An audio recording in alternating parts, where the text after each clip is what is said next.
no more small scale fishermen going out in their boat and buying, catching stuff for their family or anything like that anymore in Seychelles. This is, it's the more you look into it, the more insane it sounds. Yeah. And this is all being backed by the UN as the way to conserve the planet. But ultimately what it's about is about controlling where people go and what they can do. They test this stuff in the developing world all the time. So like the digital ID stuff we talked about earlier, they have been testing a lot of the ID 2020 people, which is a public-private partnership about digital ID, have been testing that on stateless people between the border of Burma and Thailand who have like literally nothing. They don't even have like citizenship anywhere.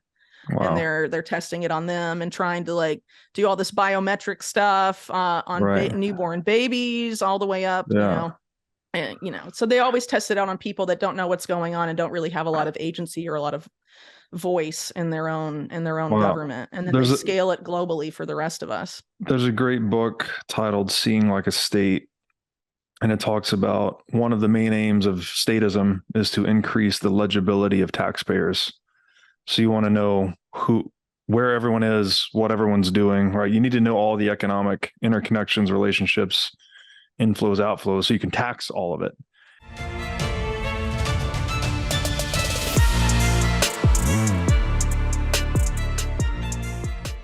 Hey everybody, welcome to the What is Money Show. I am thrilled to have you here joining me on my mission to help shine light on the corruption of money. Now, if this is your first time listening to the What is Money Show, I strongly recommend that you go back to episodes 1 through 9 first, which lays a lot of the groundwork for many of the concepts that we explore on the show. These first 9 episodes are my series with Michael Saylor, and thousands of people have told me that this is the best podcast series they've ever heard, hands down, and that it was instrumental to their understanding of money and Bitcoin. So if you're looking to start a deep dive into the nature of money, I don't think there's any place better that you can start other than episode 1 of this show. Now, a little bit about this show and how it makes money. The What is Money Show is 100% sponsor based. So all of our revenues are derived from direct sponsorships. And I strive to be very selective about the sponsors that I work with, specifically only using sponsors that I use personally, and also choosing sponsors that have values which are well aligned to the values expressed on this show, such as freedom, education, self-sovereignty, etc. So what I'm going to do now is a few ad reads right at the top of the show, and then I'll do a few more ad reads in the middle. And I hope you'll take the time to listen to them, as again, these are hand-selected sponsors, and I think you'll like what they have to offer. Now I'd like to tell you about our sponsor, Ledn. Ledn lets you do more with your digital assets.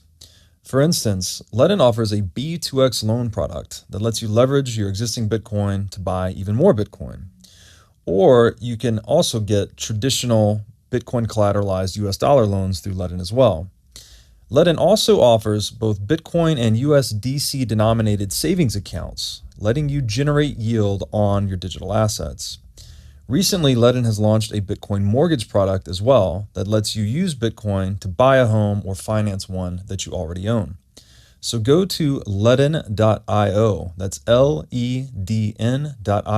today to sign up. Now I'd like to tell you about our sponsor, iCoin Technology. iCoin has just released a sleek new hardware wallet. It looks like a mini iPhone, a little touch screen and camera on it. The device has no Wi-Fi, no cellular connection, no GPS. It's a strictly physically cold hardware wallet. Like I said, it's got a high-res 3-inch touch screen. It's got a camera for air gapping the wallet. It's got optional Bluetooth compatibility. And it's really a brand new UI, UX experience for a hardware wallet, making it very accessible, easy to use, not intimidating.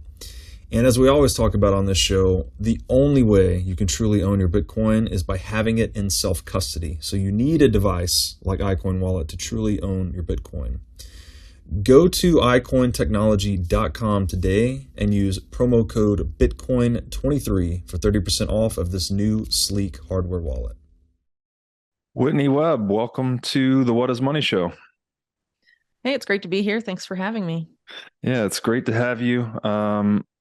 Just by way of quick introduction, you have a podcast called the Unlimited Hangout. You have a website by the same name, unlimitedhangout.com. and you are the author of a 2-volume work titled One Nation Under Blackmail. So I thought it would be fun and interesting and hopefully insightful for us to kind of jump into some of your work, a little bit of your story, and just explore some of these big ideas that you're wrestling with, and some of the big events in the world that are happening around those ideas. Now, for my audience that might not be familiar with you, do you want to just give us a little background on yourself, like how you got into this line of work, how you got into journalism, and maybe just a little bit of history on yourself from your past until now? Sure. Yeah. So I left the United States about the same time I graduated from college. So I was 22. And after that, I did some foreign management stuff here and there. Worked in tourism. I've been in South America. I should probably have said that. So that was basically my background. I started doing a lot of blogging about, I guess, mainly environmental issues in Spanish, not in English.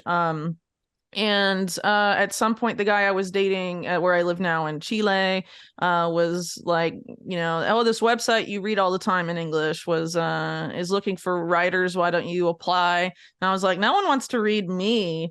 So I thought it was kind of a silly idea, but I, whipped up some stuff and sent it to them, and they hired me, but they're not really around anymore. They had some sort of, like, I guess, Facebook presence back before, this was before the 2016 election censorship hammer dropped on Facebook. So there were a lot of different pages that were mainly based on Facebook anyway. Like, that's how all their reach was generated. And from there, I was approached by Mint Press News, and which is based in the US. And they hired me, and so I was their staff writer for a year, and then I worked my way up to senior investigative reporter. And then around early 2020 or so, I ended up leaving and setting up my own website, which is called unlimitedhangout.com. And that's because I had started a podcast of the same name around the same time. It sort of overlapped a little bit with my time at Mint Press and my decision to leave and go solo and whatnot. So I guess that's basically an all right summary, I guess. I don't know if you want me to go into more detail. I usually, tend not to talk a lot about myself in interviews, but I'm happy to talk about whatever. So, yeah, would you describe yourself as an investigative journalist, or what is this line of work how do you describe this line of work that you're in? Frankly, in the past several years, like, the term journalist has been, I don't want to necessarily say weaponized, but like, it's been problematic for some people. And a lot of this obviously has to do with, mainstream media and how more often than not, they act of appendages of power than people holding power to account. Right. So I guess, I would say, most people describe me as an investigative journalist. I tend to describe myself as a writer and researcher because that's what I do. So I tend to, write. A lot of people that write, for example, will sort of just take like one big event or, mainstream media headline and make an article out of that. That's not what I do. I synthesize a lot of stuff, often either historical or current. I look at a lot of, source documents or policy documents in series, or, in the case of the book, it was looking at a lot of historical newspaper archives, findings of Senate committees and commissions of yesteryear and all other sorts of I guess historical documents of that nature, and sort of piecing together what I think really happened, And so what's complicated too about journalism, just in general, is that I think a lot of people sort of approach it as, I'm going to tell people what to think, in a sense. And I don't, what I'm trying to do, and one of the reasons my website is named the way it is because I'm not trying, if I come across information that doesn't necessarily like make sense to me at the time or fit the narrative that I sort of see forming up when I write a story, like, I include it anyway, because it's up to the reader to take all this information, follow the source links that I provide in almost every sentence of every article I do,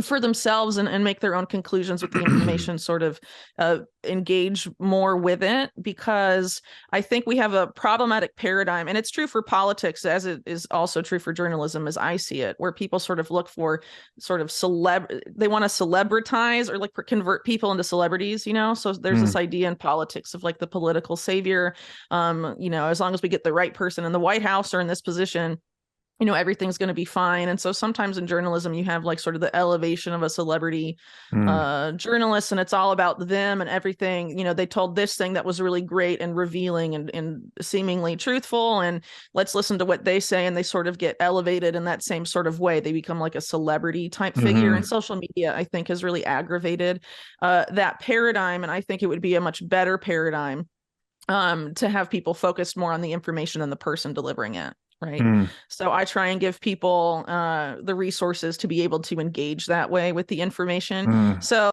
I don't know necessarily if most other people that are described as or self-define as investigative journalists necessarily do that.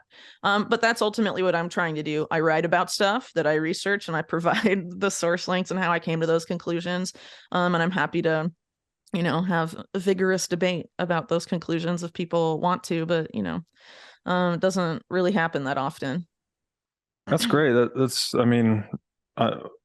I would consider that to be journalistic integrity, right? You're just showing the sources of information that you gathered your findings from, and then obviously rendering an opinion on top of it, but referring people to the source so they can investigate for themselves. I like this idea. So this idea of I think you called it celebritization. Well, I don't know if there's an actual term for it. This is how I think of it in my head. Yeah. I see it a lot more in the political sphere. This what I call the political savior paradigm. But I think it gets applied to lots of stuff because, especially in the US, there's like the celebrity culture stuff, particularly around Hollywood. But you see elements of it all over the place. Yes. Right? Yeah. There's Politics some kind of and media. Like a tribal instinct almost to want to look to an individual to lead us, guide us, inspire us, something like that.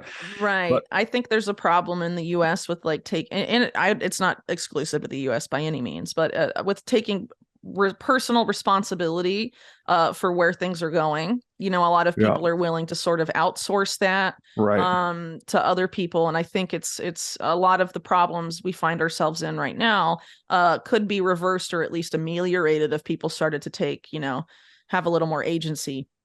Absolutely. And not just be looking to all these external people to, fix things. Yeah, or absolutely. Tell them what to believe and stuff. That's something we are very, we advocate for heavily in kind of Bitcoin circles, this idea of taking as much personal responsibility as possible rather than trying to outsource your thinking to others, right? And we all have to do it a little bit. We can't be experts in every domain, but you should at least understand that there's not going to be an individual that has all the answers, right? Everyone's got their limited perspectives and biases, et cetera. And it does seem more useful to focus on the ideas rather than the individuals, because when you have an individual espousing certain ideas and they say one thing that is perhaps wrong, there's this inclination to want to throw the baby out with the bathwater, right? It's like, oh, well, this guy said this thing that's wrong, so everything he or she has ever said is wrong. And that's dangerous too, right? Because then you just end up with not a lot. It happens a lot. The more politically polarized or just more polarized in general things are. So, for example, I've done a lot of work, for example, on the Jeffrey Epstein case. And so obviously well-known associates, friends, whatnot, of Epstein that most people know about, right, are two former presidents, one being Trump and the other being Bill Clinton. So, you talk about, one and people be like, oh, yeah, okay. And then you talk about the other one. It's like, I can't believe anything this lady says anymore because she's saying negative things about the guy that I like. Right.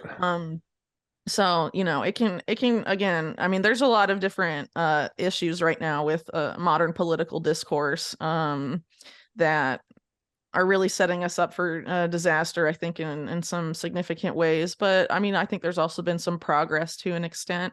But at the same time, there are also people so intelligence agencies developed a tactic that they refer to as a limited hangout back several decades ago. And the idea was that it was a media asset that would reveal a very significant truth, but be hiding the bigger story behind that. And people would be so taken with this new nugget of information that had previously been hidden. They wouldn't even think that there was anything behind that or beyond that. And would just stop there. So essentially, when the CIA, for example, knew they couldn't stop something from coming out, they would control how it came out and would find what would be shocking to the American public, but the least damaging for them, that particular facet. They would allow that to come out, but keep the rest under wraps, essentially, right? Mm. And then once that person who they choose in media to reveal that does so, people see them as, sort of a revolutionary truth teller of some sorts. And so it doesn't matter from that point on, that person can go and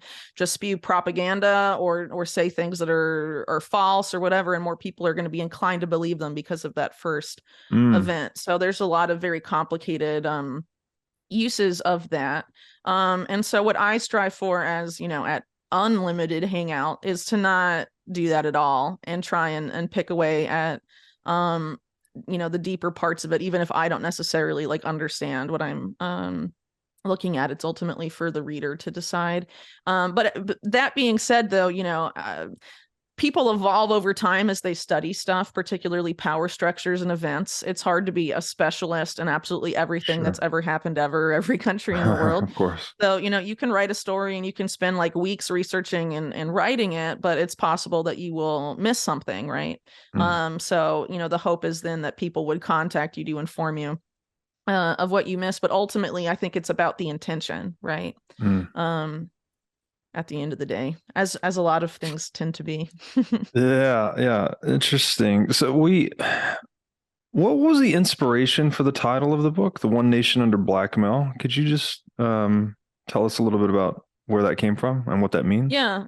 So basically I wrote a series of 4 articles about the Epstein case around the time that Epstein was arrested the second time in 2019. And it overlapped with the time he died as well. And from that, I was contacted by a publisher and sort of expanded it into a book. So in terms of the title, it's not exactly, I've never written a book before, so, it took me a while to sort of find a title that I thought was engaging, but ultimately the theme of the book is about, how blackmail has been used to corrupt our institutions long before Jeffrey Epstein. What I'm striving to show is that Jeffrey Epstein, contrary to the mainstream media narrative about him, was hardly an anomaly, particularly when it came to what he was doing with young women. And in terms of sex blackmail allegations and things like that, but also that Epstein was allowed to operate because he entered into a very particular network with actors who were able to evade scrutiny or accountability for their actions. And the underlying theme through all of that is financial crime. So you have throughout history and following this particular network, who of course evolve over time because I'm tracing them through quite a bit of history, but it's a lot of financial crime, but there's also a lot of blackmail, and a lot of that blackmail is sexual in nature, as we saw with the Epstein case, but not all of it is. There's efforts I talk about in the book through people that were interested in attempting to acquire BCCI and groups like that wanted to financially blackmail U.S. congressmen by taking ownership of banks where a large amount of congressmen had open accounts, and then could be able to track their finances and blackmail them that way. And things like that. So there's been, a lot of powerful actors throughout history who have sought to corrupt our democracy, particularly elected officials, and have them be easily controlled. And I argue in the book that one of the main, entities responsible for that, that's responsible for those efforts is essentially a symbiosis between elements of organized crime in the United States and intelligence agencies, which teamed up formally in the World War II era, and then in the post-war era sort of expanded and deepened that collaboration. And you even have people like famous gangsters like Sam Giancana, I think is how you pronounce his name, saying that the CIA and my organization are two sides of the same coin, essentially. It's not these are both entities that work in covert worlds, and we don't necessarily see them as being two sides of the same coin, because we're told that the CIA and other agencies like it are national security agencies, so they're not motivated by money, right? But I don't think that's true, and I think history makes it really clear that that's not the case. They both have they're both businesses ultimately, right. at the end of the day. And if you look at how the CIA what it came out of, how it was created, its precursor, the Office of Strategic Services, and the people that sort of began to construct what is now the U.S. national security state. Extreme connections to Wall Street, the biggest banks and the biggest oligarchs in American history. So you could really argue that organization is sort of like their secret police, like the secret police of American oligarchy. Wow. In a sense. And if you look at a lot of their early coups that they promoted abroad, for example, probably a well-known example would be United Fruit having a major role in prompting the CIA's illegal overthrow or coup d'etat against the democratically elected government of Guatemala, because that, I can't remember his first names, last names, Arbenz, was trying to nationalize the banana industry. And so, this is an example of the early CIA going and overthrowing a government, not because of U.S. national security necessarily, but because of their connections to capital. Right. And then over time, United Fruit's an interesting example because actually Leslie Wexner's mentors end up taking it over at some point, but it has a very odd connection. It sort of has that company historically has had one foot in the corporate world and one foot in the intelligence world. They were allegedly involved in efforts by the CIA to, like the Bay of Pigs invasion that failed and things like that, lending ships to intelligence and all other sorts of other intersections over the years. So there's a lot of companies that end up swimming around in that same web. So then you end up adding to this organized crime intelligence nexus. You end up having sort of like the corporate world in there too. But ultimately what unites them is a desire to engage in business that's technically illegal, but very lucrative. Yes. And then, just like when you think of an organized crime racket, what is the ultimate goal of that? To expand it and keep it going for as long as possible. Yes. And so so, that's essentially what I'm trying to look at here. So obviously financial crime is a major theme of it, and it's been used to loot the American public and corrupt our public sector for a very long time. And it's very key to understanding who Jeffrey Epstein really was and how he was allowed to do what he did. And that's why I would argue the mainstream media only focuses on his sex crimes from roughly 2000 to 2006.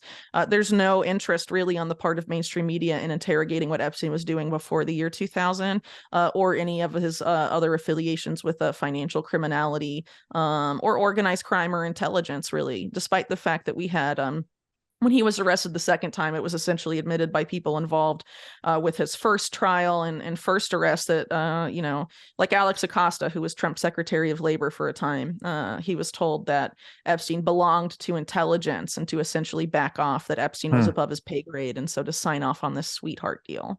Wow. For example. And so, but, the intelligence connections to Epstein, mainstream media will tell you are just, speculative, or it's, a conspiracy theory, which of course is the term that gets thrown around a lot when you talk about anything naughty that intelligence agencies may or may not have done. Right. That term was invented by intelligence agencies post JFK assassination, right? To discredit critics of the Warren Commission. Yeah, correct. Of course. Yeah. I mean, this all rings true to me because, as we talk about on the show often, I consider government to be basically the most organized crime in the world, right? It's all the revenues governments derive are through theft, violence, coercion. There's always these weird overlaps with more traditional forms of organized crime. And to your point, the whole point is reaping those prohibition premiums or profits, right? And these businesses that are illegal for others to participate in. So there's very high profit margins. And if you can wrap that in this shroud or aegis of legality, right? This, blatant criminality, but it's somehow made legal or kept under the radar to where it's not enforced against. It's just a source of massive profiteering, basically. On the blackmail front, so another thing we talk about on the show a lot is how the corruption of money actually corrupts humanity and human civilization. And when you were talking about the blackmail, it sounded like they were tracing the financial activities of congressmen or other targets to basically leverage that information to control them in some way or another, to blackmail them.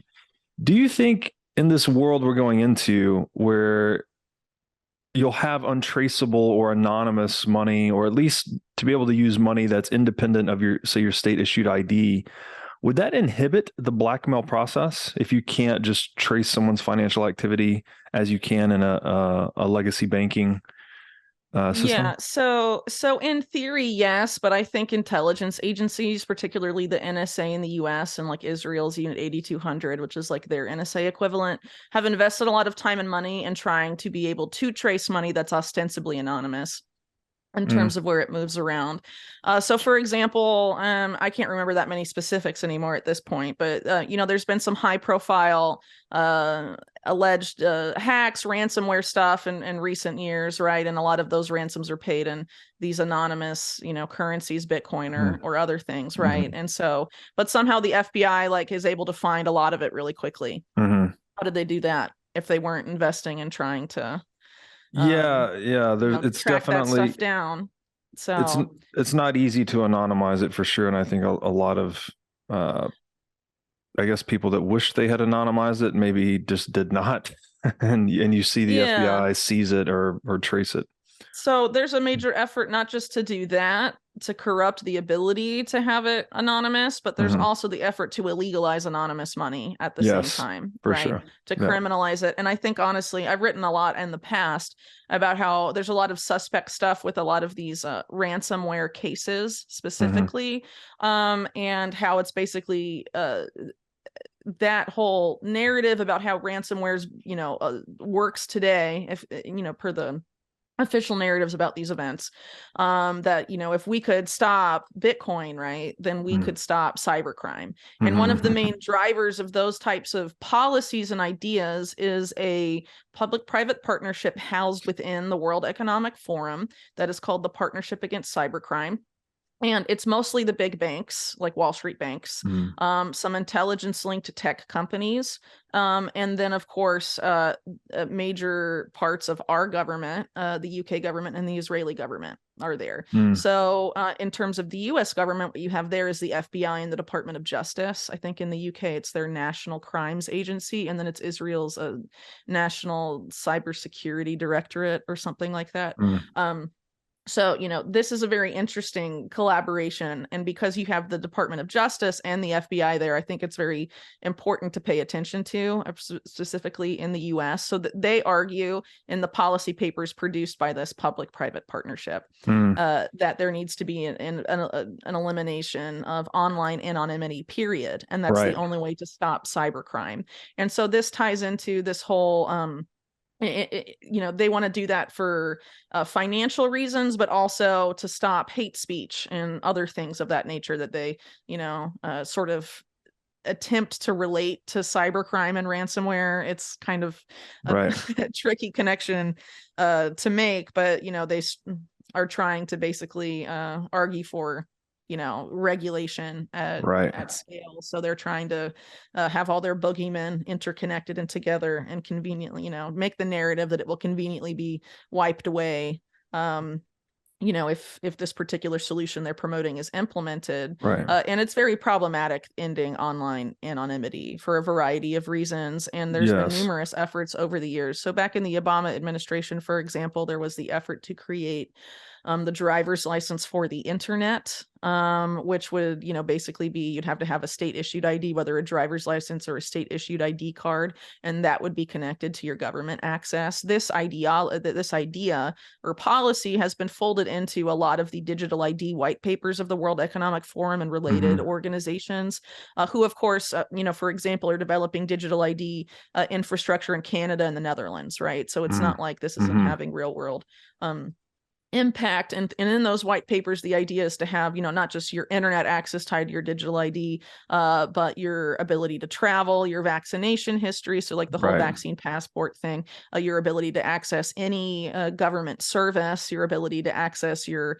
telecommunication network through your phone, your social media handles, all of in your, what you surf on the web, right? All of that would be tied to your digital ID. And really what it is a recipe for extreme and extremely invasive surveillance, to say the very least. And there's been an interest in doing that for a very long time. And it does tie in with blackmail. Well, at least some of the stuff I wrote about in the book. So So what I referenced earlier about financial blackmail, that was an effort that ultimately failed by a man named Armand Hammer, who is the head of Occidental Petroleum, but has a lot of really weird intelligence connections. Like his father was a Soviet spy.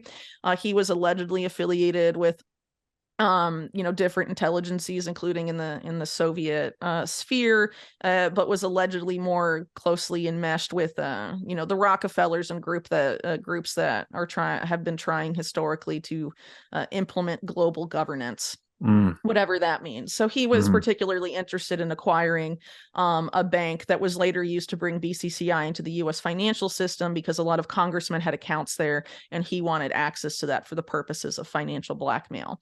So there was an attempt to do that there, but subsequently there was a scandal in the 80s called the Promise software scandal. And this was Israeli intelligence and U.S. intelligence working together. And Robert Maxwell, actually, Ghislaine Maxwell's father, played a major role in that scandal, which we can come to later. But essentially, there were two different versions of this Promise software that were bugged with backdoors. And so one was bugged by Israel and one was bugged by the CIA. And the one bugged by Israel was sold to national security agencies around the world, intelligence agencies. So Israel had a backdoor into basically everything they were looking at in real time. It was basically an intelligence coup for the state of Israel during this particular period. And the person who did most of the sales, selling it to those intelligence agencies around the world, was Robert Maxwell, who was on the payroll of Israeli intelligence at the time. But on the flip side of that, you have the CIA version. And instead of being marketed mostly to national security agencies, this one was marketed to banks. And one of the main companies that it utilized was Systematics and some of these some banking software companies. And Systematics was very much tied up with the Clinton power nexus in Arkansas. Sort of the political kingmaker of Clinton's early career was a guy named Jackson Stevens, who owned Systematics. And the Rose Law Firm, where Hillary Clinton worked and people like Vince Foster and Webster Hubbell worked, Systematics, they were the legal team, for Systematics. And I think also like Foster and Hubbell even had a stake in Systematics at some point. But ultimately this software, marketed by Systematics and other interrelated subsidiaries, is running on banks like all over the world, including the World Bank at some point, and is able to trace financial transactions.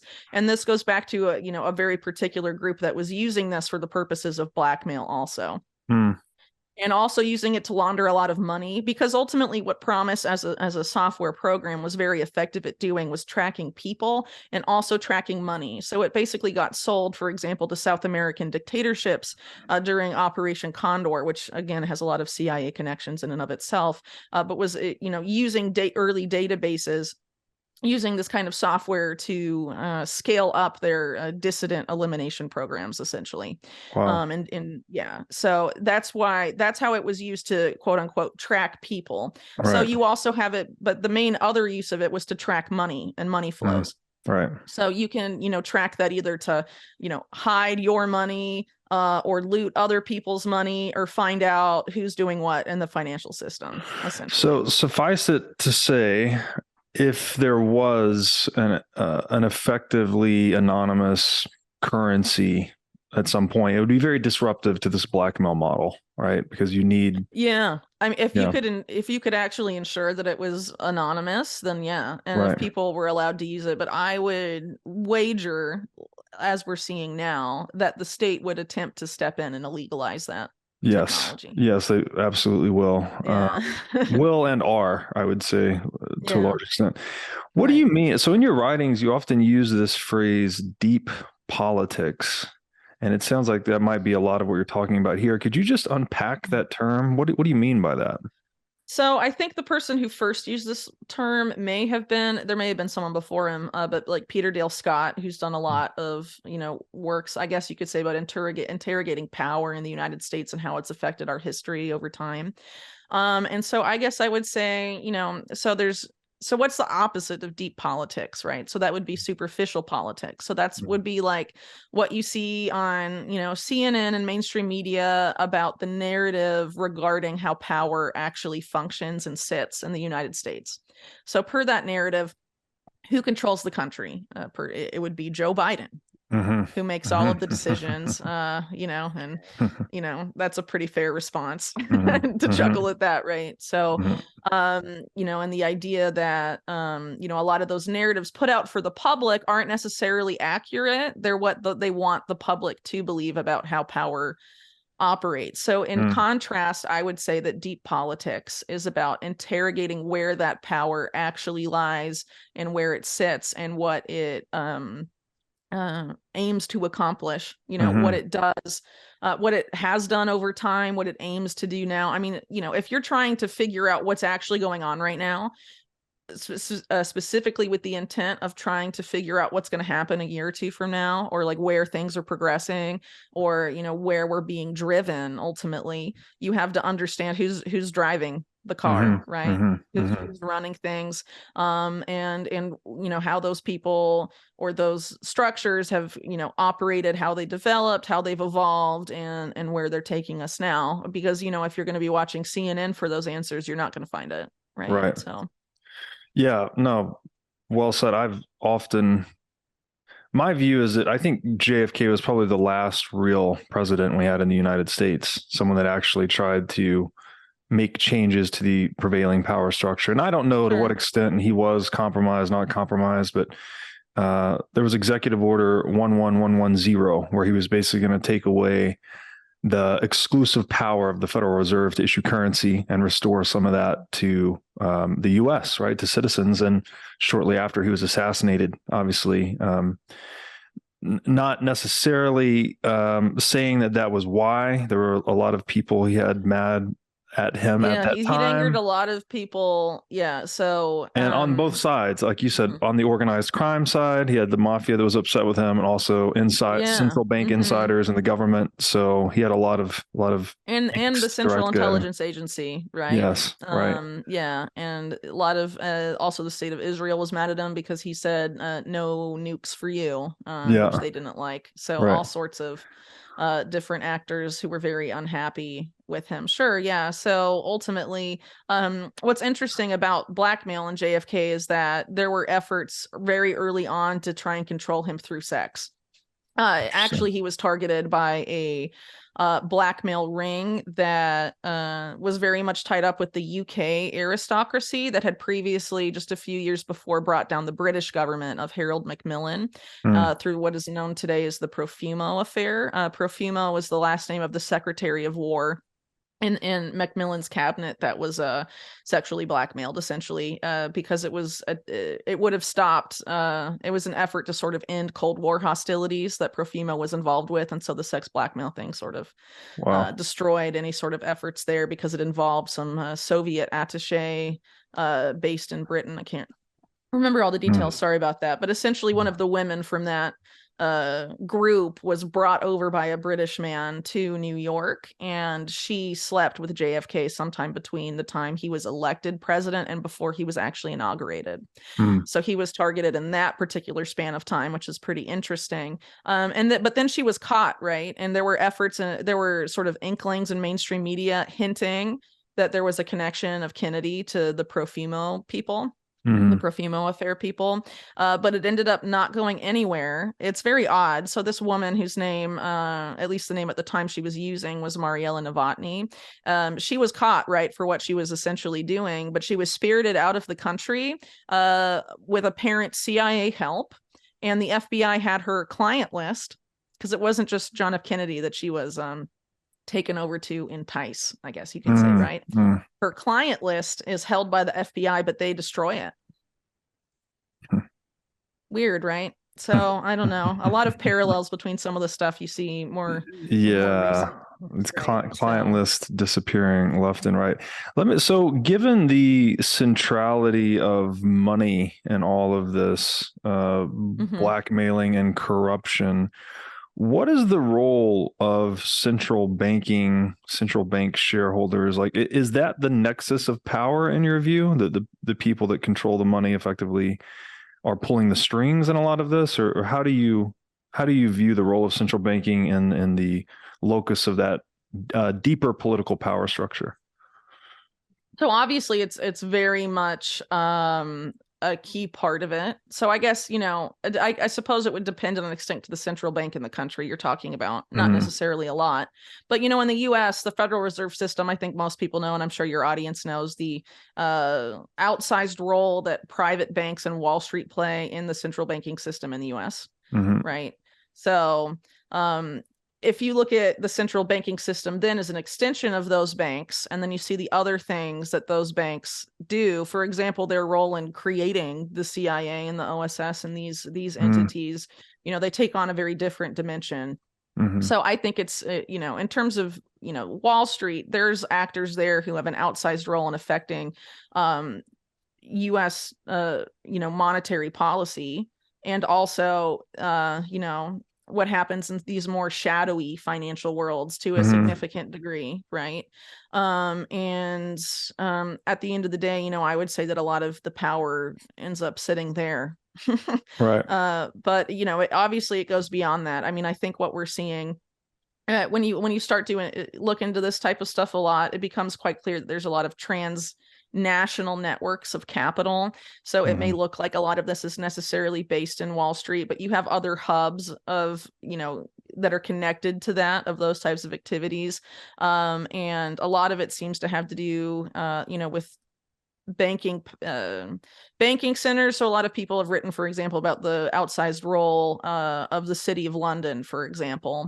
And then, I guess it looks like Hong Kong is becoming has become, a pretty big, financial center for various reasons. And a lot of my work on the 1990s stuff that Epstein was apparently involved in and stuff looks at Hong Kong a good bit. And there's definitely a lot of very strange things there, but it seems to involve a lot of UK and US stuff. And, obviously other countries to an extent, but you end up, it's really branched out to a very significant degree. A good example too would be, someone like, Steve Schwartzman of Blackstone Capital. So he's super influential, for example, in China. There's pictures of him. I think the number two, well, there might have been a power shuffle since I read this particular article talking about it. But at the time that article was published, which was like 4 years ago, maybe, the number two guy in the Chinese government in his office has a picture of him of like Steven Schwartzman.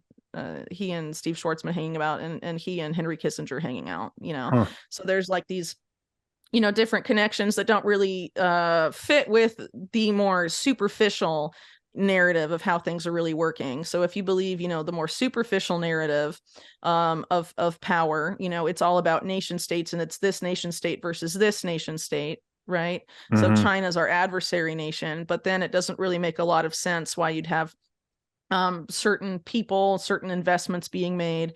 And so, that's why people scratch their heads a little bit, with maybe COVID-19 stuff, for example, all the concerns about like the Wuhan Institute of Virology. Well, it turns out the Pentagon was funding that. So if it's our, adversary nation, why is the Pentagon pouring money into research happening over there?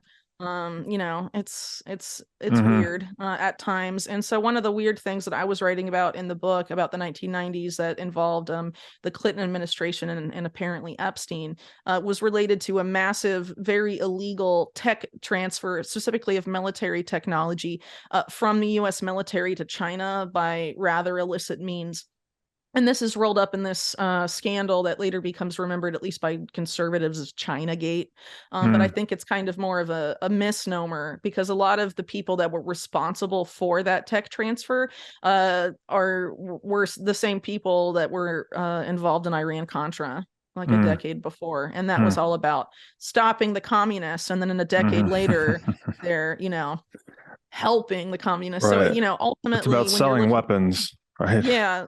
So ultimately, you're looking at that, and the superficial politics narrative doesn't make any sense. But the deep politics narrative does, when you realize that it's a particular power faction in our national security state that all they care about is advancing their own money and power, and they'll make a deal with anyone.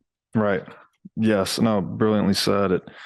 I've often thought that nation state level is kind of a low resolution depiction of power structures, because the truth is there are distributed power factions everywhere. They're ruthless, right? They'll do a deal with anyone that can pay. Now I'd like to tell you about our sponsor, CrowdHealth. CrowdHealth is a Bitcoin-enabled alternative to legacy health insurance. Now let's face it, legacy health insurance is an absolute scam. Nobody can explain this better than the legendary comedian Chris Rock. Insurance. You got to have some insurance. You got to. There's an insurance. They shouldn't even call it insurance. They should just call it in case shit. Like, I give a company some money in case shit happens. Now, if shit don't happen, shouldn't I get my money back? So with CrowdHealth, instead of just paying premiums that you'll never see again, you can hold part of this pool of savings in dollars and in Bitcoin through CrowdHealth. And when you have a health event, you can draw against this pool of communal savings. So go to joincrowdhealth.com/breedlove to learn more or sign up. Now I'd like to tell you about our sponsor, Wasabi Wallet. Wasabi lets you use Bitcoin privately while still maintaining full control over your money. Specifically, Wasabi Wallet is an open source, non-custodial wallet with privacy built in by default. By using Wasabi, you're effectively putting the private back in private property. Wasabi Wallet is an easy-to-use privacy wallet that can support any amount of Bitcoin transactions. So go to wasabiwallet.io today to download this state-of-the-art wallet software. Now I'd like to tell you about our sponsor, Bitcoin Conference 2023. This 3-day event will be held May 18th through 20th in Miami Beach. This is going to be the biggest event of the year, as it always is. And the past 2 years in Miami have simply been amazing. Day 1's Industry Day. Days 2 and 3 are going to be open to general admission. And I'd say this is a great place to go and network with Bitcoiners or even look for a job. Just a really all-around great experience. There's a fantastic speaker lineup, including Michael Saylor, Zoltan Pozar, Lynn Alden, Alex Gladstein, many others. And last year, we did a 10 million sats giveaway for this event, and we're going to do it again this year. So to get discounted tickets and enter for a chance to win 10 million sats, go to b.tc/conference/2023 and use code BREEDLOVE. Now I'd like to tell you about our sponsor, LMNT. LMNT is a delicious electrolyte drink mix with everything you need and nothing you don't. LMNT contains the ideal electrolyte ratio. It's got 1,000 milligrams of sodium, 200 milligrams of potassium, and 60 milligrams of magnesium. LMNT has no junk. It's got no sugar, no coloring, no artificial ingredients, no gluten, no fillers, no BS at all. LMNT is perfectly suited for people that are on a keto, low carb, or paleo diet. And as someone that eats a very heavy meat diet and does a lot of intermittent fasting, I simply love this stuff. So go to drinkelement.com/breedlove. That's DRINKLMNT.com/breedlove. And make sure to get a free sample pack with your first purchase. Now I'd like to tell you about our sponsor, Casa. Casa makes it simple to buy and secure your Bitcoin without wondering whether you're doing it right. Specifically, Casa provides a multi-key custody solution, which is by far the most secure way to custody your Bitcoin. Now, when I talk about Bitcoin being theft-proof money or inviolable private property, a multi-key custody model is exactly what I am talking about. Using multiple keys lets you maintain full control of your Bitcoin while also giving you redundancy in case you lose one of the keys. It's also the best way to secure your Bitcoin for inheritance planning purposes. So go to keys.casa, that's CASA, today to sign up and use discount code BREEDLOVE. Now I'd like to tell you about our sponsor, NordVPN. Privacy is a very important part of freedom. And a VPN, a virtual private network, is what lets you be private online. Protecting yourself online is increasingly important as data and identity theft are more and more rampant in our world today. Fortunately, NordVPN is a one-stop shop for all things cybersecurity. It's incredibly easy to use. You just click one button to mask your internet traffic and even decide which country that it's coming from. You don't need to be a tech genius to use it. And you can protect up to 6 devices at a time with NordVPN. So to get your exclusive offer, go to nordvpn.com/breedlove today when you sign up. So you've been writing this series recently titled Sustainable Debt Slavery. And I think you mentioned you're currently working on a new installment, I think. Yeah. The Blue Economy, I think you said the name was. Could you just tell us a little bit about the theme of that series and perhaps the new piece that you're currently working on? Yeah, so the series is called Sustainable Slavery. It's essentially a criticism of the SDG policies, which, the SDGs are Sustainable Development Goals, and there's 17 of them. And the 17 Sustainable Development Goals together is Agenda 2030, which is developed by the UN, along with other stakeholders, which include the World Economic Forum, which formerly teamed up with the UN for this and other related purposes in 2019. In promoting the public-private partnership model that the WEF is, they call themselves the premier promoter of that model globally, the WEF. So essentially so I'm co-writing the series with Ian Davis, who's a colleague of mine based in Britain. And we're basically trying to look at the SDGs and scrutinize them, because if you go to the UN website, for example, and you look at their Agenda 2030 webpage and all of this, you will see the Sustainable Development Goals there, and some of them sound really nice on the surface, right? End world hunger, income equality, conserve the oceans, all of this stuff. So, but it stops looking so rosy once you dig deeper. So ultimately, each of these goals, you look under them, the UN is sponsoring very specific public-private partnerships or very specific organizations to deliver those goals. Okay. And the UN is actively promoting that countries, specifically countries in the developing world, take on massive amounts of debt in order to finance this transformation of our world, as they describe it. Because ultimately, the SDGs, as described by the UN, are about transforming our world. So a major part of this is about transforming the financial system, but also really it's about transforming every aspect of our lives. From the most intimate things like family planning, how many kids you can have, all the way to, much bigger macro stuff. But the goal is to basically have every aspect of your life overhauled by the year 2030, or at least have the mechanisms to deliver that transformation in place by 2030, I guess I should say.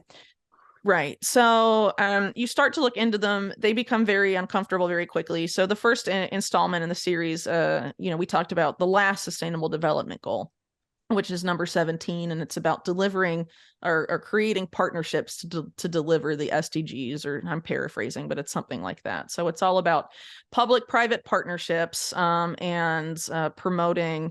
They say that all of these partnerships are the only way we can deliver things like macroeconomic stability and things like that. But if you'll give me a second, I'll pull up that article to make a couple references here. So they basically say, so you click beyond the short phrase definition of the SDG, and then you'll get like a sentence or two, a slightly longer description. And so in one of those, for this one, for 17, it talks about essentially multi-stakeholder partnerships will work together to create what they call macroeconomic stability. And this is a prerequisite for implementing all of the SDGs. But as we note in the article, macroeconomic stability has been redefined by the UN. So now it doesn't mean full employment, stable economic growth, and low inflation. Now it means creating fiscal space. And okay, so fiscal space, even per the UN, doesn't actually have a definition. So it's Does basically that mean more taxpayers? So essentially, according to the UN Department for Economic and Social Affairs, it boils down to the estimated or projected debt sustainability gap. So you can see here that they're basically creating a word salad. There's words within words within words, and they've redefined a lot of the words, right? So multi-stakeholder partnerships, which is the WEF public-private partnership model. Yeah, we'll together need to create macroeconomic stability as a prerequisite for Agenda 2030. Yeah. But macroeconomic stability, they've redefined to be fiscal space. And fiscal space is actually about the debt sustainability gap. And so And what is that that? word is supposed to be the difference between a country's current debt level and its estimated sustainable debt level. So now they've created this whole ideology of what is sustainable debt. Yeah. And this is where it starts to seem weird. If this is really about sustainability, how does this make any sense? Because the way most people think of sustainability, sustainable debt, what? Like, Right. that's silly. So, yeah, then you start to realize that everyone running this for the UN is a central banker or Wall Street banker. Right. And then you're Right. like, oh, Right. yeah, Right. okay. Right. And the quote from, I think it's John Adams, comes to mind, that there's two ways to conquer a country. One is by the sword, one is by debt. So when you talk about Exactly. maximizing debt sustainability, I would interpret that as saddling these emerging markets with debt to conquer or control them. Yeah. Wow, that's So basically bleak. what this UN Sustainable Development Goal is about is saying that countries can borrow as much as they want to finance sustainable development spending, irrespective of actual economic conditions. So it's basically delinking what actually macroeconomic stability is from the term. I mean, it's very insane. Yeah. So this is all towards centralizing power, right? I mean, the more Right. So debt, I'll get there. So ultimately, you have the World Bank, writing about SDG 17, saying openly, debt is a critical form of financing for the Sustainable Development Goals. So debt is going to be a key vehicle for essentially forcing the implementation of those SDGs. So then you start to look at old models where this essentially where debt was used for this purpose. So what is the current system that's used to force the developing the global South or developing countries to enact policies they normally wouldn't enact with debt, right? So it's usually the IMF and the World Bank. Those particular organizations coming in and doing debt rescue packages and all of that stuff. And, in order to receive the bailout or, the money they need to pay off their debt and not be insolvent, they have to implement these structural changes, these policy changes, right? Right. Yeah. So this is why, I don't know if you or people in your audience have seen it, but at the COP27 meeting, and I think also the year previously at COP26, you have Larry Fink of BlackRock saying, if we want to get serious about climate change, we have to reimagine the charters of the IMF and the World Bank. So what is he talking about? He is talking about the plan of a UN-backed organization that's related to all of this called GFANZ, which is the Global Financial Alliance for Net Zero. Larry Fink is a principal at GFANZ. The people that run GFANZ are essentially Mike Bloomberg, the billionaire, and Mark Carney, who is a former Goldman Sachs banker, former central banker for the Bank of England and the Bank of Canada.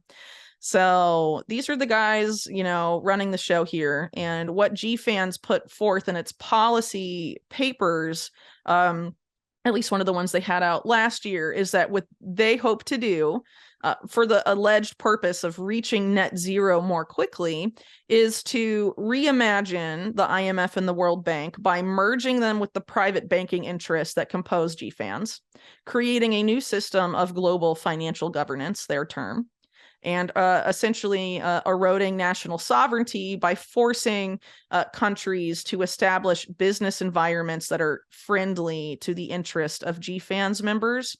And a lot of these GFANZ members are developing all these different financial vehicles and organizations to supposedly deliver net zero, but ultimately what they're doing is either establishing updating the power grid, but they're going to own the power grid, for example, and things of that nature, sort of these like development projects that are framed as sustainable, but they have owners at the end of the day. And some of it is also related to, under the guise of environmentalism, what is essentially financializing the natural world. So creating a new asset class, where different parts of the natural world can essentially be sold and, treated as financial commodities.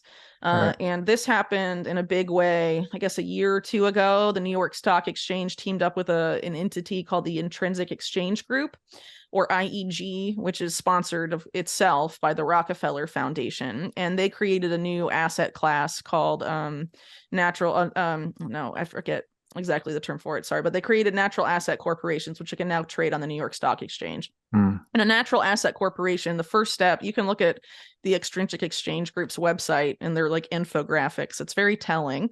They basically say, first you identify like a natural asset that you think you can make money off of, basically. Then you make an NAC, a natural asset corporation, and you take, ownership of it with local stakeholders.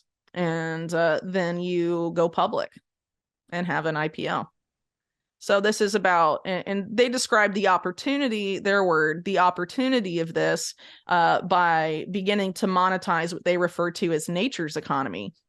So they do a side-by-side of the projected amount of assets in nature's economy versus the existing economy. And nature's economy is like 5 times bigger, right, based on their calculations. So in my opinion, this is a way to just really much in a very significant and crazy and damaging environmentally way expand the existing casino of our current financial system. Wow. By just pumping in a bunch of new by basically just adding new assets to it to the tunes of like trillions and trillions of dollars. But it's stuff that has never before been included in the financial system, and it's really crazy. So this is stuff like rivers and lakes that used to be part of the ostensible global commons, right? So now that's going to be owned by a natural asset corporation, but it doesn't necessarily, and they're framing it as stuff that's going to protect these,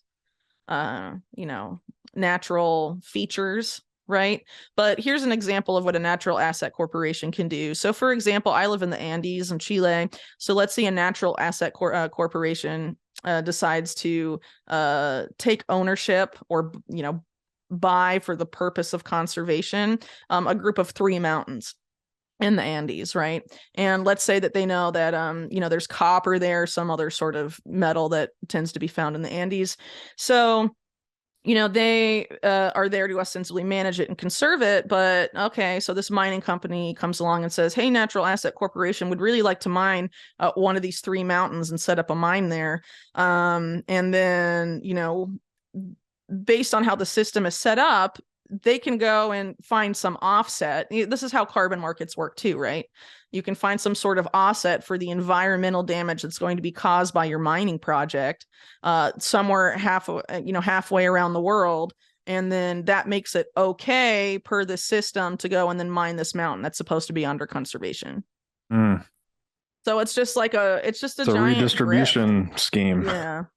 Yeah, basically. Well, mining is such a key part of the world that the SDGs hope to develop, like this electrical vehicle revolution, and all of this other like high-tech infrastructure, not just for cars, but like for smart cities and stuff, essentially necessitates that all the world's cobalt and nickel and lithium, it's all mined. And even with estimates of how many devices would be needed in just a few years after that type of system starts to get rolling, there may not even be enough on the planet of those minerals to produce those goods.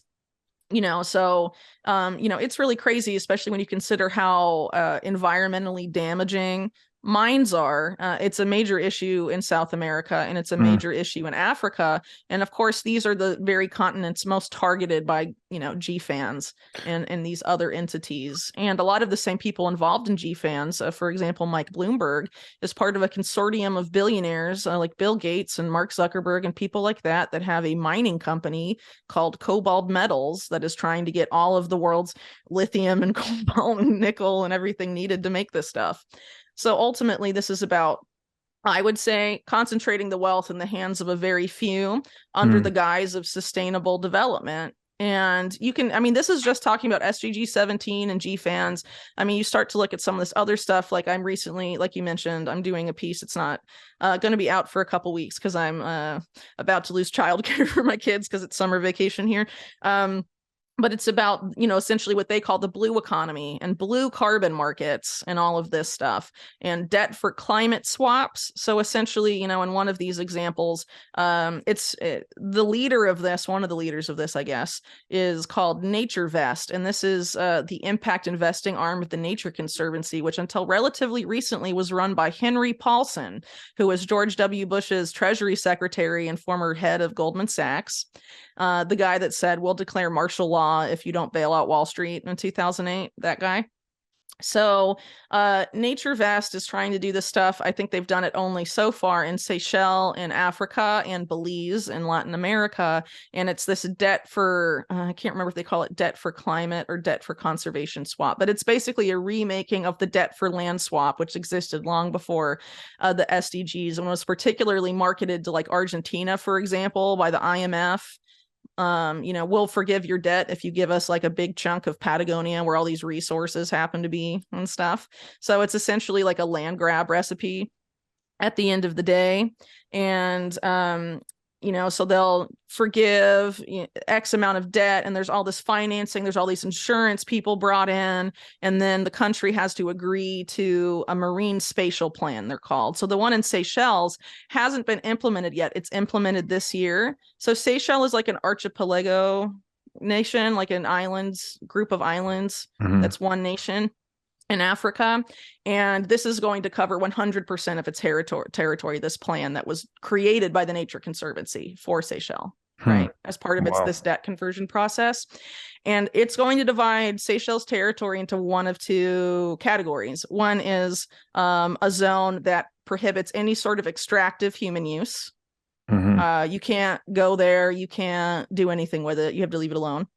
And then the other one is limited use, and for example, it allows catch and release fishing. So under this plan, commercial fishing in Seychelles basically ends, specifically if it's not, run by the state or anything like that. The way they talk about it on the Seychelles like government website, the official website is saying, it would just be tourism and catch and release fishing, no more small scale fishermen going out in their boat and buying, catching stuff for their family or anything like that anymore in Seychelles. And it wasn't even all of their debt that was forgiven, right? And a lot of this is financed by weird stuff they set up, like some climate trust, and all these different funds. Some of it involve some of these development banks. Some of it involves private banks or the Central Bank of Seychelles and things like that, are ultimately all involved in this. But it's all, the more you look into it, the more insane it sounds. And this is all being backed by the UN as the way to conserve the planet. But ultimately what it's about is about controlling where people go and what they can do, and surveilling them. Another one of these programs in the blue economy is about getting fishermen and very poor and mostly illiterate fishermen like dependent on apps with like pictures for how they sell their how they sell what they catch.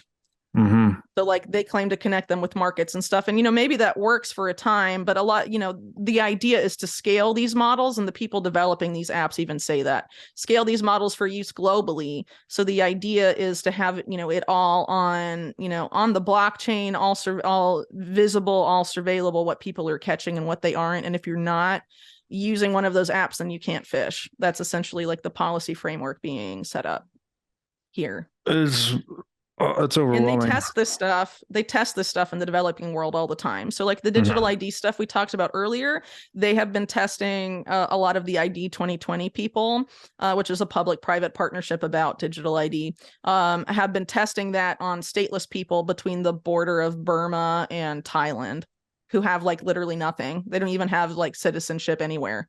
Wow. And they're testing it on them and trying to like do all this biometric stuff on newborn babies all the way up, and, so they always test it out on people that don't know what's going on and don't really have a lot of agency or a lot of voice in their own government. And then they scale it globally for the rest of us. There's a great book titled Seeing Like a State. And it talks about one of the main aims of statism is to increase the legibility of taxpayers. So you want to know where everyone is, what everyone's doing, right? You need to know all the economic interconnections, relationships inflows, outflows, so you can tax all of it. And that sounds very much like what this is, right? You just need to understand. That's definitely part of it, but the other part is related to that. It's not just about making sure everyone has to pay tax, like all the little people have to pay tax. And we're seeing that in the US right now with their efforts to like beef up the IRS, but ultimately it's about control and it's about surveillance. And this is like a major theme here.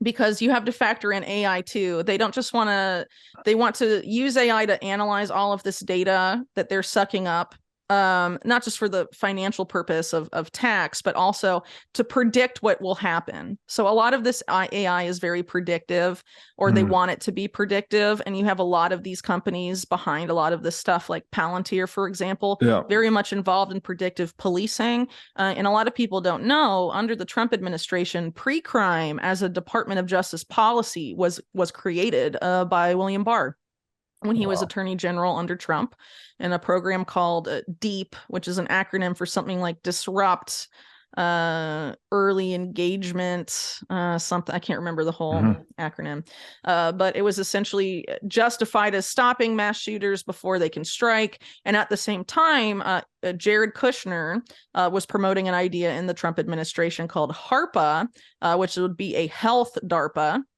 equivalent, DARPA being the Pentagon's research arm that's involved in a lot of really crazy stuff.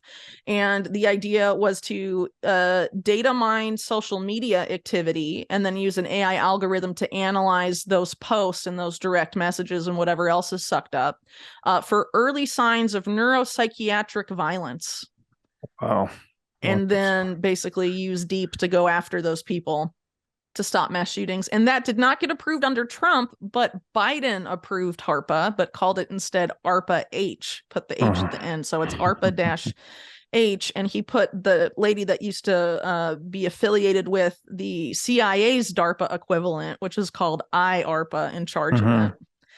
So wow, that's ultimately where a lot of this is going. It's not just about seeing what's happening in real time. They want to anticipate what's going to happen. And if you look at a lot of these same structures, how they've developed the surveillance programs, a great example is what they tried to do after 9/11 with total information awareness, or TIA. It has like the craziest logo in the history of US government programs. Because it's like the pyramid with the eye, like beaming light out, covering all of planet Earth. I'm not even kidding. Like, you can go and look it up. It's wild. So what they wanted to do was stop terror attacks before they happen. The same stuff that HARPA was pitching, right? Or was pitched to be. But by illegally surveilling Americans. And they later claimed it was going to be, they tried to rename it terrorist information awareness to try and be like, oh, well, we're surveilling everyone, but we're just looking for terrorists, because obviously the name total information awareness means like everything, right? But a key component of that wasn't just, trying to see if violent acts will happen in the future in pre-crime. There was also a sub-program called biosurveillance, and this was about predicting before they happen naturally occurring pandemics and also bioterrorist activity. So like a bioterrorist was alleged to have happened in the 2001 anthrax attacks, releasing something, they'd be able to know before anyone got sick and stuff. This is all and there's whole companies like in the AI market that are built around delivering this to companies and stuff. But one of them, which teamed up with Rhode Island during COVID-19 and is based in Israel and has a lot of Israeli intelligence connections, if you believe the company, who has never had these statistics audited by anyone independent, they say the accuracy of their AI is like 73%. So that's not very high, is it? No, that's when you're dealing with major decisions like that. And that's if you believe them. It's probably not any better than flipping a coin. And so how much of decision making and this pre-crime stuff and whatever is being outsourced to AI algorithms that aren't actually that good or that accurate. Well, there's a lot of corruption in the industry. So, I mean, it's pretty crazy. Yeah, the hubris inherent to all of this future predicting pre-crime. So, I mean, this is just, what's the movie Minority Report, right? Like, it's totally very, I don't know, evil, but also hubristic in that we think we can see forward in time through a complex system. Like that's mathematically impossible. But if you can convince people, I guess, right, via narrative or whatever, that this thing works, then you could just start locking people up for things they haven't done. Exactly. And that's I fucking think, crazy. yeah. And I think a lot of what we're going to see in AI is actually going to be that it's going to be hype and a psyop, basically. Right. Right. And to get people to agree to give AI a lot more power than it should have. So, Yeah. for example, you have this open AI thing that's backed by Elon Musk, and Microsoft just bought a 49% stake. And there's all this hype about Chat GPT, its platform. And now this chat bot is passing medical exams, it's passing bar exams, right? And there's this effort too by different entities. I think Peter Thiel is backing a particular company that produces an AI lawyer. So I mean, there's an obvious like creep here, like mission creep, I guess you could say, to have us outsource a lot of jobs that we didn't think originally would be on the chopping block with AI, right? People needed, it's factory jobs and all of this stuff. Well, not exactly. It's a lot of other professionals that are on the chopping block too, but how accurate and how good are those algorithms, and whether they're limitations? I don't think it's properly explored, because a lot of these companies in the AI field, it's big tech, and big tech is intimately linked, arguably fused with our national security agencies. So Facebook has a long history with DARPA. Google has a very long history with the CIA. So does Palantir and a lot of these other companies, and they're so big drivers of that particular market. And of course Microsoft is pretty clear, their affiliations as well. So the confluence of all these things, as you mentioned earlier, is this erosion of national sovereignty. Seems like a tendency towards one locus of power, or one or a few perhaps loci of power in the world. In my mind, admittedly, as kind of like a money nerd / Bitcoiner, I don't see any other action we can take other than really holding wealth in something like Bitcoin that actually empowers individual sovereignty as a counterforce against the erosion of national sovereignty or the centralization of wealth. What, in your mind, like what other actions can we take as a counterforce against this centralizing tendency? I assume you would say voting probably doesn't work so well. No. And I would agree strongly. Yeah. What else can we do?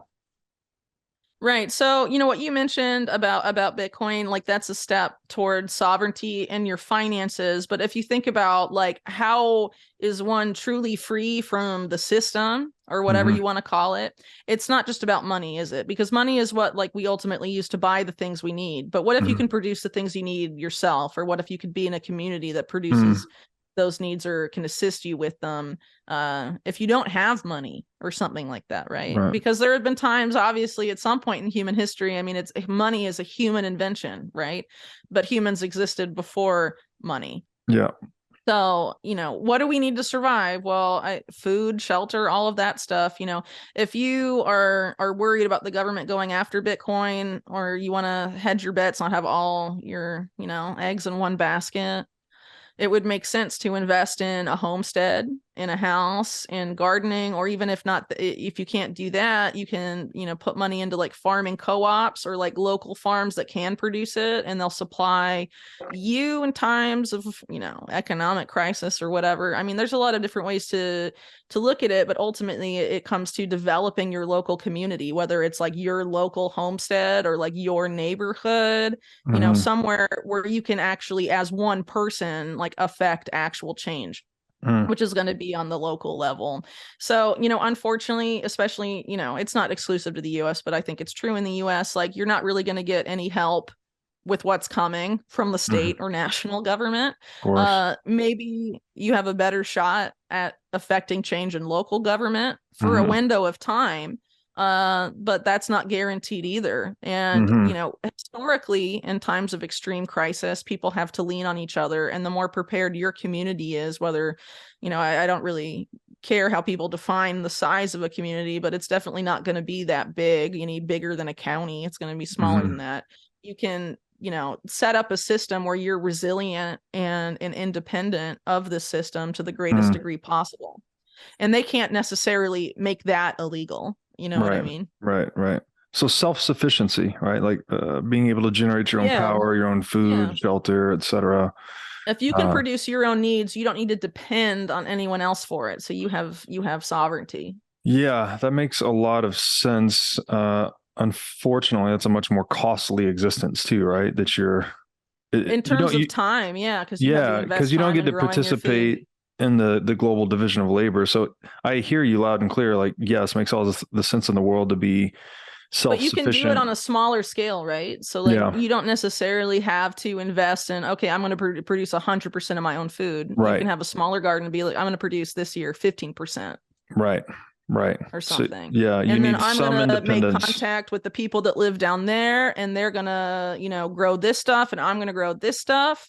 Mhm. And if times get hard, like we can share or Yeah, something, and then you like build a community that way. I'm not necessarily an expert in this stuff, but right. ultimately it all comes down to parallel systems from the Yeah, existing right, system. right, Because if right. you continue to be in a situation where you're dependent on the existing system and they're going about transforming our world, right, and Right, right. transforming all of those systems, they are going to try and lure you into this new system that is Right. not like the old system at all. It's much more predatory and controlling and Yes. dystopian than Yeah. anything humans have ever been subjected to in our existence as a species. So Yeah. you either Yeah. go along for that ride or you start investing in how to not go along for that ride. Right, right, Whatever right. that Yeah. means.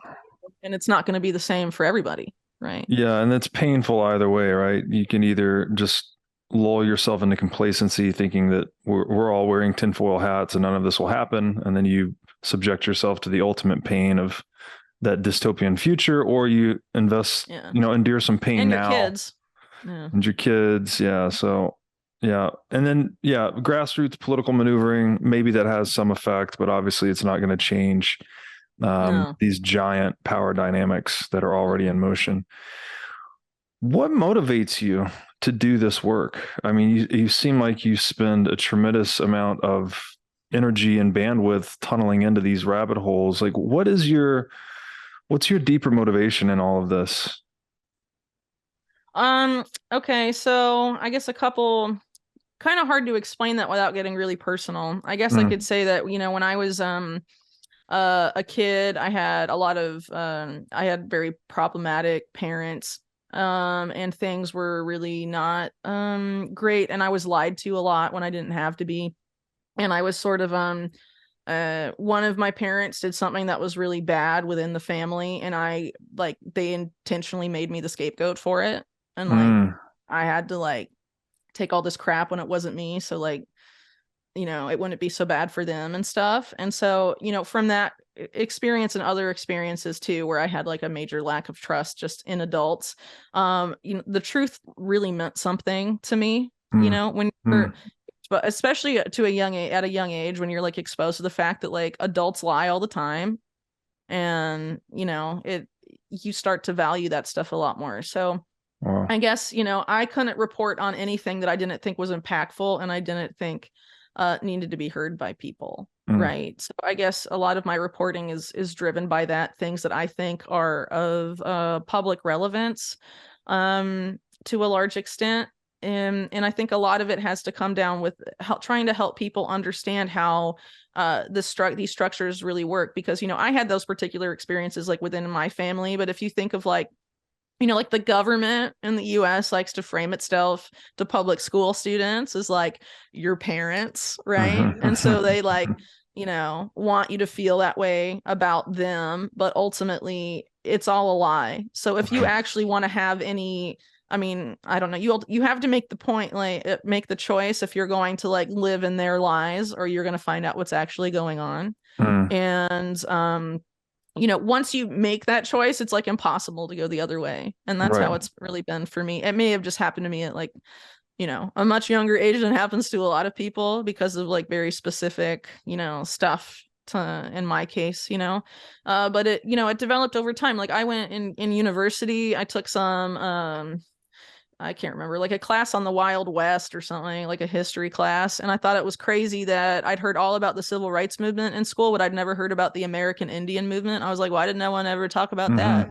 Mhm, mhm. And all these other events too, where I was like, that's weird that I wouldn't be taught about that. And and then you start thinking back and you're like, well, it's weird that in high school US history classes focus so much on the 1700s and the 1800s, and then they get to the 20th century and they're like, zoop, and they do it all in like 2 weeks, and they like leave out everything. They leave out like the Federal Reserve, they leave out the Kennedy assassination. I mean, they leave out everything. And wouldn't that be the most relevant period to like dig into in a US history class? Yeah. So anyway, it's all about trying to dispel people of a lot of these illusions that have been imposed on us, because I think one of the things we have to break free from is what I guess I would call like the colonization of our minds. So basically, we have been primed through the school system and other systems to be good, obedient slaves to these guys that are in power. And so how do you free yourselves from those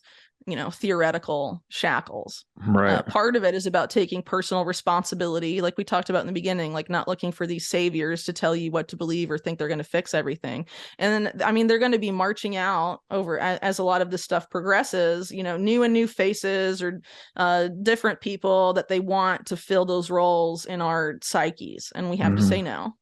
And I think one of the big shackles, and continuing with this metaphor, would be that we have become slaves to convenience.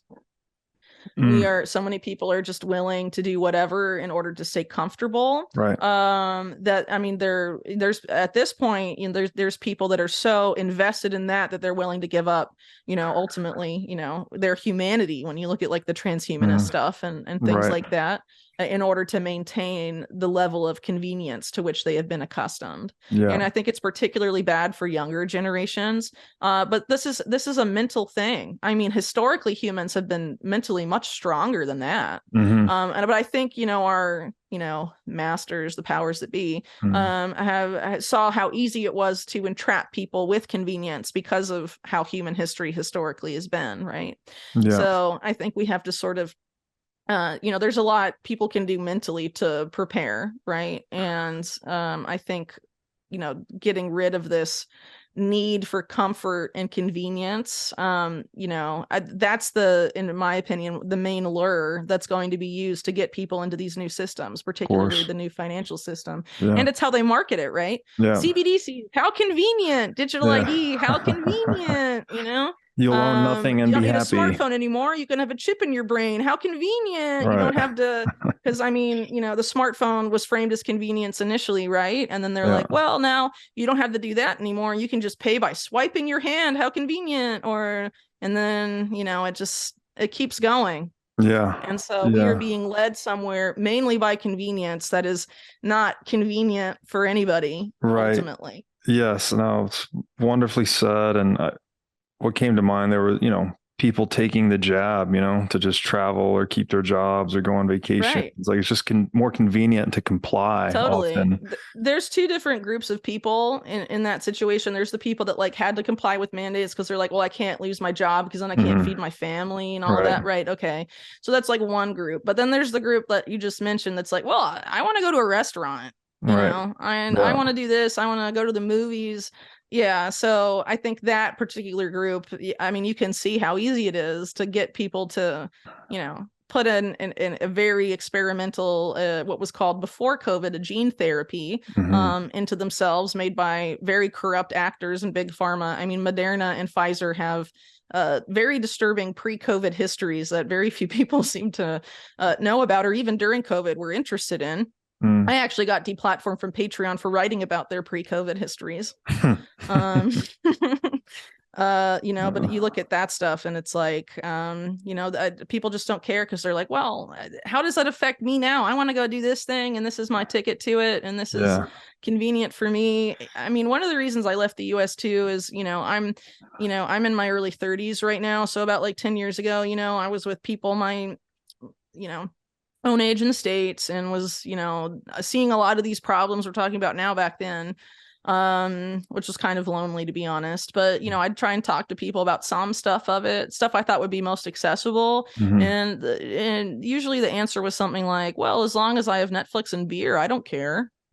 And I was like, all right, well, we're screwed. I'm going to go to South America because I feel like at least people there aren't this retarded. Yeah. You know? Well, yeah, it definitely seems like we're in that good times create weak men phase. And yeah, I don't know. I mean, I guess hopefully these types of conversations are helpful for people, but it does seem like most people learn through the pain, right? So maybe that's why in South and Central America, people just But get it more. what you can do is take the convenience of now to prepare yourself for that time. Right. Right. Exactly. So like the internet's not going to be around forever for people that don't want to go the whole digital ID route, and they've made that pretty clear. Because I think the internet is essentially based on like 7 or 9 servers tops globally. So they like take over those and it's gone. So, what you can do now is, information that's available that you might need to like grow your own stuff or produce your own stuff or, be economically viable, or even, stuff you want to educate your kids about. You can get like ebook versions of textbooks and all the stuff. YouTube has a bunch of stuff about like gardening, whatever. You can gather all that information, save it on hard drives and like have it there for you when the internet is no longer available to people who choose not to comply. Like there's a lot of stuff we can do now in this time of convenience, right? You can get solar panels for your house, or you can, get a independent water supply, depending on where you live, like a well or something, and all sorts of stuff little by little that you can start, using like the conveniences of today before it all collapses, to make yourself, to position yourself in a better way for when that time comes. Especially, I mean, I recommend especially doing that when you have a family. Then that like psychological stress of not having that convenience around will be significantly less for you than it would be for someone who didn't try and prepare, Absolutely. Yeah. Whitney, this has been just a brilliant conversation. I really appreciate you sharing all of this, doing this work. A lot of people don't have the determination, I guess, to go this deep into these topics. So very grateful for you doing this work. Where can people find out more about you on the internet? So the best way is to go to my website, unlimitedhangout.com. I mean, I don't really have that big social media presence. I mean, I do have an account on Twitter, but I don't have a Facebook or Instagram or anything like that. My handle on Twitter is _ Whitney Webb, 2 B's in Webb.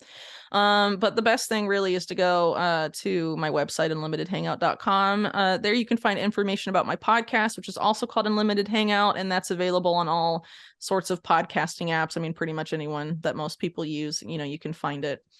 You can find it there, and I talk about a lot of themes I don't get to write about in that podcast, and a lot of other issues. I know not everyone's really into reading anymore. A lot of my work tends to be pretty long, written-wise, so, I have books, and I do long-form reporting, because ultimately, if you're trying to look at power structures and systems and how things really work, it's hard to do that in 500 words, Yeah, like really flesh that out for people. So, I'm trying to make some of that available to people in audio form for people that aren't really into reading long stuff. But I would encourage people to maybe read sometimes and engage with the source information. Because like I said earlier, it's really important for people to engage with the information themselves and just stop blindly trusting people promoted to them on social media as truth tellers or whatnot.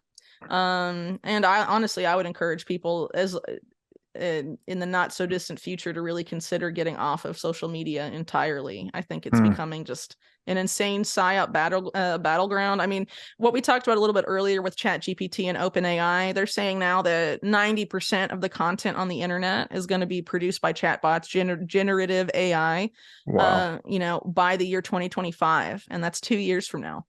So how much of, these accounts on Twitter or any other platform aren't just those? And we already know now that ChatGPT is like very politically is not objective, right? It like has specific political stuff that it likes to promote. So like how much of this is going to be used to alter people's perceptions, thinking it's real people when it's really just these generative AIs that at scale can make it seem like crowds of people believe something. I think it's just about to become a massive psyop machine. So I don't know if it's a good idea to really be on there anymore. So with that being said, I would definitely consider people to check out just the website. And if people aren't familiar, this is, I think, a really good way people can sort of break the backs or really break the power that social media has, is to get an RSS feed or like a reader app for RSS feeds. because what you do then is that you're basically curating your own news feed with sites that you like, and you're getting all of their content in one spot, and it's not being manipulated by AI algorithms or social media algorithms that, of course, we know by now don't really work well or have big conflicts of interest. It's not censorable, and it's coming, straight to you, and you get to decide what's on it and what's not on it. So we have that for Unlimited Hangout, and on the website we have like an article about how to set that up for yourself, but I'm sure people could find it elsewhere. But it's definitely time to take charge of your media consumption and not be dependent on these big, giant, corrupt companies for your access to information. That's great. Great feedback and a great idea. Whitney, thank you again. This was great. Yeah, thanks. My pleasure.